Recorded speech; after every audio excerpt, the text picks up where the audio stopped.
ikon natin ng proseso. Hanggang 3 katawag sa barangay. Sasabihin wala kaming karapatan dito sa lupa ito.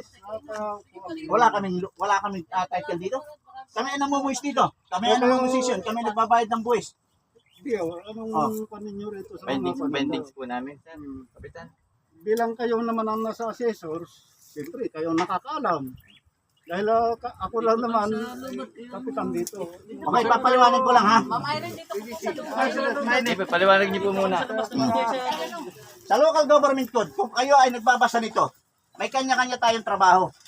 Ang trabaho ng MPDC, ang trabaho ng assessor, ang trabaho ng engineering, may kanya-kanya tayong sinusunod sa batas dito ayon sa local government code. Basahin ninyo, baka kayo ay nakakalimot magbasa. Nandito lahat ang kanya-kanya nating trabaho. Never na mag-interrupt kayo dito sa kaming property. Never. Tandaan ninyo yan. Magsasabi tayo dito. Dahil natin sa dahil sa lakas ng boses. Ay hindi, ako talagang ako'y nagtitimpi na kapitan. Kaya nga, Nagtitimpi ang lang ako. sinubang ko, daan natin sa pag-uusap na hindi yung nagsisigawan Kahit ang libro ko.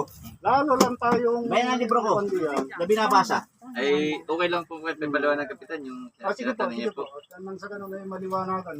Sa aming pong opisina, ito pong lot 80 na ito, ay di may approve lang po ito ng approved survey po ito nung Kadastro na yan? Kadastro. Pero yung pong title po property, nakapatong po ito sa title property po, yun po yung limang title yun. Okay, 5 titulo. Nasagot na ninyo, 5 titulo. Kaya nga po, ibig sabihin na dali lang po. Kaya puta naman na yan. Hintayin natin na matapos. Tinatanong po sa amin kung anong finding sa record po namin. Edi, sinasagot bilang sa tax mapping po, ay sa ganun po ang findings po namin. Mula dito po yan, may mga 5 nakatitulo po diyan. Okay, gratis. May 5 Na nakatitulo. title property. Ngayon, mas nauna po yung may approved plan, tapos natitulo po base sa approved plan, mas nauna po yun, bago po lumabas itong cadastral survey na ito po. Ay hindi, mali ka. Hindi ako maniniwala dyan ha. Iyan, ang ginamit ninyong tax declaration ay sa lulo namin, Simplicio Gosilatar. Yung mga nakapagpatitulo nito, ang ginamit na tax declaration ay Simplicio Gosilatar. Sila hindi tagapagmana, sila hindi anak, sila hindi apo. Peke yan. Sabihin ko sa inyo yan. Sa titling po kasi, Kapitan, wala pong touch doon ang assessor's office.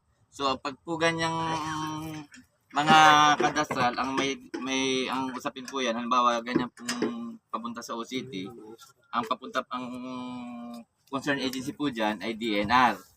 Ngayon, kung title property po naman siya, from original title to city, registry update po yan, may mga BIR po yan. Pero, ang sinasabi lang po namin, sinasagot lang po yung tanong ninyo, ay yun po ay may, sa findings po namin, ipinlato din po namin yung 5 title na yun, ay dito rin po siya nakapatong. Okay, granted talagang dyan. Okay, tama na yun. Ganito, tanong ko sa inyo, pag dinating sa akwat, sila ba ay nakaposisyon?